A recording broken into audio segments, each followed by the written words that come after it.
31 சர்தார் வல்லபாய் பட்டேல் ஒரு நினைவு தினத்தை ராஷ்டிரிய ஏக்தா திவாஸ் அப்படின்னு மத்திய அரசு கடைபிடிக்க போவதா எல்லா பத்திரிகையிலும் விளம்பரங்கள் வந்திருக்கு. அது ஒரு புறம் இருக்கும்போது மற்றொரு புறத்துல நாளை இந்திரா காந்தியினுடைய நினைவு தினம்.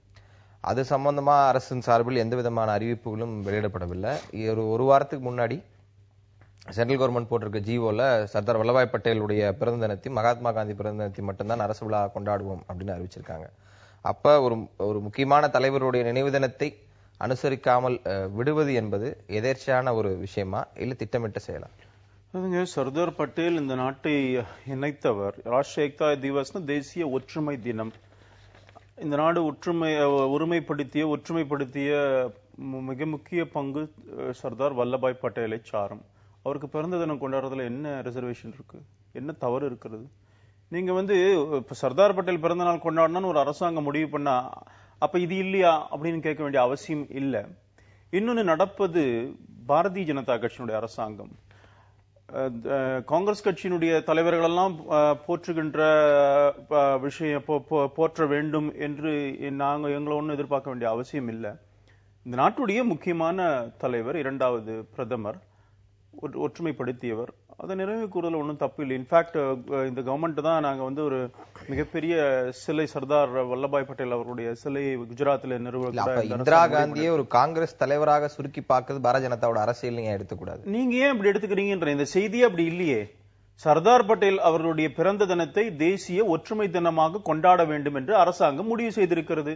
இதற்கும் இப்ப இந்திரா காந்தி நினைவு தினத்தை கொண்டாடலன்னு நீங்க எப்படி சொல்லுவீங்க? அந்த மாதிரி செய்தி இல்லையே இந்த செய்தி. இல்ல அந்த செய்தி வெளியிடாமல் இருக்கிறதுல அரசியல் இல்லை அப்படின்னு சொல்ல முடியுமா? ஏன் நாளைக்கு தானே அது என்ன நடக்கும்னு தெரியாது இல்ல. இன்னைக்கு இந்த செய்தி வெளியிட்டதுனால நீங்க அதுக்கு அப்படித்தான் இருக்கணும், அது அந்த அனுஷ்டிக்க மாட்டோம் அப்படின்னு ஒண்ணும் கிடையாதுங்கிற. நான் மோரோவர் இந்த கவர்மெண்ட்டுக்கு சில ப்ரையாரிட்டிஸ் இருக்கலாம், அது ஒன்றும் தப்பு கிடையாது. அரசனுடைய பிரியாரிட்டிஸ்ல இந்திரா காந்தி நினைவு தினம் இப்போதைக்கு இல்ல, ஒருவேளை நாளைக்கு வந்தாலும் வரலான்னு ராகவன் சொல்ல. அதாவது இந்திரா காந்தியினுடைய நினைவு நாள் அக்டோபர் 31 அன்னைக்கு தேசிய ஒருமைப்பாட்டு உறுதிமொழியை நாடு முழுவதும் எடுப்பது என்பது ஒரு நடைமுறையில் இருக்கு. அதற்குரிய விளம்பரங்கள் வரும். ஆனா இந்த தடவை பாஜக அரசு இந்திரா காந்தியினுடைய நினைவு நாளுக்குரிய விளம்பரத்தை வெளியிடல. அதற்கு மாறாக வல்லபாய் பட்டேலுக்கு இப்போ விளம்பரம் கொடுத்து அவருக்கு இவங்க சிலை வைக்கட்டும். கிட்டத்தட்ட 939 கோடி ரூபாய் செலவுல 600 அடி இல்ல 1000 அடி உயரம் சிலை வைக்கட்டும். மகாத்மா காந்தியின் பெருமையை இப்படி சிலை வைப்பதனால் குஜராத்தில் பிறந்த காந்தியடிகளுடைய பெருமையை இவர்கள் சிதைத்து விட முடியாது. உலகம் ஏற்றுக்கொண்ட தலைவர். ஆனால் வல்லபாய் பட்டேலை பொறுத்தவரை இவர்கள் புதிதாக அவருக்கு மகுடம் சூட்ட முனைந்திருக்கிறார்கள். வல்லபாய் பட்டேல் 1947 சுதந்திரம் பெற்று 1950 அவர் இறந்து விடுகிறார். அவர் இந்தியாவில சமஸ்தானங்களை எல்லாம் ஒழித்து இணைத்தவர் என்கிற பெருமை அவருக்கு உண்டு. நாங்கள் இல்லை என்று சொல்லவில்லை. மிகப்பெரிய சுதந்திர போராட்ட வீரர் மட்டுமல்ல, மகாத்மா காந்தியினுடைய கொலை வழக்கை RSS உள்துறை அமைச்சராக இருந்து தடை செய்தவர் வல்லபாய் பட்டேல். அதற்கு நன்றி கடனாக சிலை வைக்கிறார்கள்னு தெரியல. இன்னைக்கு அந்த ஒற்றுமை தினம் சொன்னா, அதாவது இந்திரா காந்தி அவர்கள் அன்னைக்கு பொற்கோயிலுக்குள்ள சீக்கிய தீவிரவாதிகளை வெளியேற்றுவதற்கு ராணுவத்தை அனுப்பி அப்படி ஒரு செயலை செய்வதனால் தமக்கு உயிருக்கு ஆபத்து என்பதை முற்றிலும் அறிந்த அவர் அந்த செயலை செய்ததன் மூலமாக இந்த நாட்டின் ஒருமைப்பாட்டிற்கும் ஐக்கியத்திற்கும் தன்னையே மாய்த்து கொண்டவர். அதாவது சீக்கிய பாதுகாப்பு வீரர்கள் இருக்கிறாங்க, அவர்களை அவர்களால் உங்கள் உயிருக்கு ஆபத்து ஏற்படலாம், அவர்களை அங்கிருந்து அப்புறப்படுத்த வேண்டும் என்று சொன்னபோது ஒரு மதசார்பற்ற நாட்டின் தலைவியாக இருக்கிற நான், பிரதமராக இருக்கிறேன், அந்த செயலை செய்ய நான் அனுமதிக்க மாட்டேன் என்று சொன்ன ஒரே காரணத்திற்காக அந்த சீக்கிய பாதுகாப்பு வீரர்களாலே அவர் கொலை செய்யப்பட்டார். அப்படிப்பட்ட ஒரு மாபெரும் தலைவியை இந்த பாஜக அரசு வரலாற்றை குழி தோண்டி புதைக்கிற வகையில இன்னைக்கு இந்திரா காந்தியை சிறுமைப்படுத்தி விடலாம் என்று நினைத்தால் 1000 நரேந்திர மோடிகள் சேர்ந்தாலும் இந்திரா காந்தியினுடைய பெருமையை சிதைத்து விட முடியாது. சர்தார் வல்லபாய் பட்டேல் அவருக்கு செலவு வச்ச காந்தியினுடைய புகழுக்கு களங்கம் எல்லாம் பேசுறாரு பாருங்க. குஜராத்ல நீங்க சர்தார் குஜராத்தில் பிறந்தவர் காந்தியடிகள். குஜராத்ல தானே பிறந்தாரு. குஜராத்ல மகாத்மா காந்தி பேசும்பொழுது நான் அதாவது இப்போ சர்தார் பட்டேல் தேசிய ஒற்றுமை தினம் இப்போ பேசும்போது சர்தார் பட்டேல் நல்லவர் தான், வல்லவர் தான், நிறைய செஞ்சிருக்கிறார். இவங்க ஆட்சியில் இருக்கும்போது கடந்த 57 ஆண்டு காலம் ஆட்சியில் இருந்தாங்களே, நேரு தனக்கு பாரத் ரத்னா கொடுத்துக்கிட்டாரு. பாரத் ரத்னா குடியரசுத் தலைவர் தகுதியானவர் இல்ல. ஒரு நிமிஷம் சொல்றதை கேட்டுங்க. ஜவஹர்லால் நேரு பாரத் ரத்னா விருதுங்க மீதிக்கெல்லாம் பத்மா அவார்டுக்கெல்லாம் கமிட்டி உண்டு. பாரத் ரத்னாக்கு பிரதமர் தான் ரெக்கமெண்ட் பண்ணோம் பிரசிடென்ட்டுக்கு. அதை தனக்கு தானே கொடுத்துக்கிட்டு வரும் இவரு.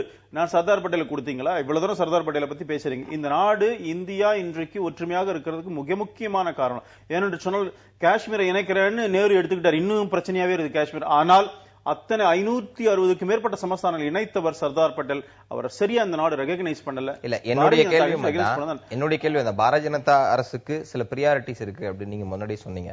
அந்த பிரியாரிட்டிஸ்ல பட்டேலுக்கு ஐயா நான் என்ன கேக்குறேன், நாளைக்கு இல்ல அந்த கேள்விக்குள்ள போல. என்னோட கேள்வி வேற. பிரியாரிட்டிஸ் இருக்கு அப்படின்னு நீங்க சொல்லும்போது சர்தார் பட்டேலுக்கு ஒரு ஹையர் பிரியாரிட்டி நீங்க கொடுக்குறீங்க. அதுல எத்தனையோ பாரதிய ஜனதா தலைவர்கள் அதனுடைய அமைப்பு சார்ந்த தலைவர்கள் எல்லாம் இருக்கும்போது காங்கிரஸ் தலைவர் ஒருவரை இந்த அளவுக்கு நீங்க தூக்கி பிடிக்க வேண்டிய அவசியம் கேள்வி உங்களுடைய. காங்கிரஸ் கட்சி கிடையாது, அப்ப இயக்கம் எல்லாருமே அதுலதான் இருந்தாங்க. காங்கிரஸ் என்று சுதந்திரத்திற்காக போராடிய காங்கிரஸ் 1947க்கு முன்னாடி. இப்ப இல்ல காங்கிரஸ் கட்சி கிடையாது. இந்திரா காங்கிரஸ் உறுப்பினர் அவர் கிடையாது. அவர் எல்லாருமே இருந்தாங்க சார். காங்கிரஸ் பேரியக்கத்துல எல்லாருமே அன்றைக்கு எல்லா இருந்தாங்களா? இவங்க RSS, அதாவது இப்ப சொல்ற காங்கிரஸ் வேற, அப்ப சொல்ற காங்கிரஸ் இல்லை அப்படின்னு எடுத்துக்கலாம்னு சொல்ல வரீங்களா? இந்த நாட்டுடைய தேசிய தலைவர் ஒரு நீங்க சொல்ற மாதிரி காங்கிரஸ் கட்சின்னு எல்லாம் போட்டுறாதீங்க. ஒரு தேசிய தலைவர் பட்டேல். அவரை போய் காங்கிரஸ் கட்சி, அதுவும் இந்திரா தலைமையிலான காங்கிரஸ் கட்சி, அந்த தலைமையிலான இத்தனை காங்கிரஸ் கட்சி சேர்த்து போறீங்க அப்படிலாம் இல்ல. அதனால ஒரு மிகப்பெரிய தலைவரை இந்த நாடு அவரை போற்ற வேண்டும் என்பதுல நாங்க வெறும் பாரதிய ஜனதா கட்சி விருப்பப்படுது. ஏன்னா அவருக்கு அந்த முக்கியத்துவமே கொடுக்காம இந்திரா நேரு குடும்பமே 400 இந்தியாவில் இருக்கிற 400 இது இருக்கு திட்டங்கள். 400 திட்டங்கள் பேரு ஒண்ணு ஜவஹர்லால் நேரு இருக்கும், இந்திரா காந்தி இருக்கும், ராஜீவ் காந்தி இருக்கும். 3 பேர் தவிர எதுவுமே கிடையாது.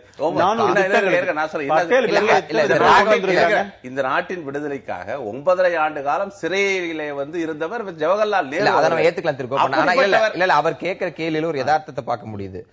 பட்டேலினுடைய பங்களிப்பை மறுக்க முடியாது அப்படின்னு சொல்ற அதே காங்கிரஸ்காரர்கள் ஏன் ஒரு திட்டத்திற்கு கூட குறைந்தபட்சம் அவரை பேரை வைப்பதற்கு மறுத்திருக்கிறார்கள் இல்ல மறந்திருக்கிறார்கள் எடுத்துக்கலாம். காங்கிரஸ் கட்சியில அபுல் கலாம் ஆசாத் போன்றவர்கள், வல்லபாய் பட்டேல் போன்றவர்கள் நிறைய தலைவர்கள் இருந்திருக்கிறார்கள். ஆனால் 1950 இறந்துவிட்ட வல்லபாய் பட்டேல பிற்காலங்கள்ல 30-40 ஆண்டுகளுக்கு ஒரு திட்டத்திற்கு பெயர் வைக்க வேண்டிய அவசியம் ஏற்படாது.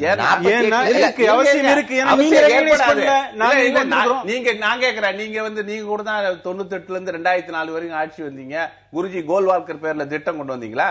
நீங்கள் ஏற்றுக்கொண்ட உங்களுடைய கொள்கை தலைவரை நீங்க ஏன் வைக்கல அப்படின்னு நான் கேட்க முடியாது. யார் பெயரை வைப்பது, யாரை வைக்க கூடாது என்பதை காங்கிரஸ் கட்சி முடிவு செய்யும். காங்கிரஸ் கட்சியுடைய பிரியாரிட்டி அரசாங்கம் முடிவு பண்ணா காங்கிரஸ் கட்சி முடிவு பண்ணா. காங்கிரஸ் கட்சி தலைவர்னு பெருமையா பேசிக்கிறீங்க. இவங்க வேற அப்துல் கலாம் ஆசாத் பேர்லயோ இவர் பேர்ல எத்தனை திட்டங்கள்? 400 திட்டங்கள். சிறுபான்மையினர் திட்டங்கள் அப்துல் கலாம் ஆசாத் பேர்ல இருக்கு. பிஜேபி நான் சொல்றது வீர சாவர்கர் பேரை நாங்க ஆட்சிக்கு வந்த உடனே போர்ட் பிளேயர்ல நீங்க எல்லாம் வீர சாவர்கர் இவரோ இந்த எதிரி மாதிரி எல்லாம் சித்தரிக்கிறீங்க நீங்க. ஆனா வீர சாவர்கர் போர்ட் பிளேயர் ஏர்போர்ட்ல வீர சாவர்கர் இன்டர்நேஷனல் ஏர்போர்ட் தான் பேர். அது பிஜேபி கவர்மெண்ட் தான் கொண்டு வந்தது. ஆனா அதையெல்லாம் மறைக்க வேண்டும் என்பதற்காக இவர் நிறைய செஞ்சாங்க. இன்னைக்கும் காங்கிரஸ் தலைவர்களை தூக்கி சுமக்க வேண்டிய அவசியம் எங்களுக்கு இல்லங்க. இப்ப உங்களை சுமக்க சொல்லல. ஆனால் ஒன்று சொல்றேன், 47 இருந்து 16 ஆண்டு காலம் இந்த நாட்டின் பிரதமராக இருந்த நவபாரதத்தின் சிற்பியாக இருந்தவர் நேரு. அதற்கு பிறகு இந்திரா காந்தியும் 16 ஆண்டுகள் இந்த நாட்டை ஆட்சி செய்திருக்காங்க. அதனால அவர்களை பாஜக எத்தகைய முயற்சி செய்தும் அவருடைய பெருமையை சிதைத்து விட முடியாது. வரலாற்றோடு பின்னி பிணைந்த ஒரு பெரிய தேசிய பாரம்பரியம் அவர்கள். அந்த பாரம்பரியத்தை நீங்கள் முற்றிலும் அறுத்து விட முடியாது. நம்ம தொடர்ந்து பேசலாம். இடைவெளி பெறும் வேறு தலைப்பற்றி பேசுவோம்.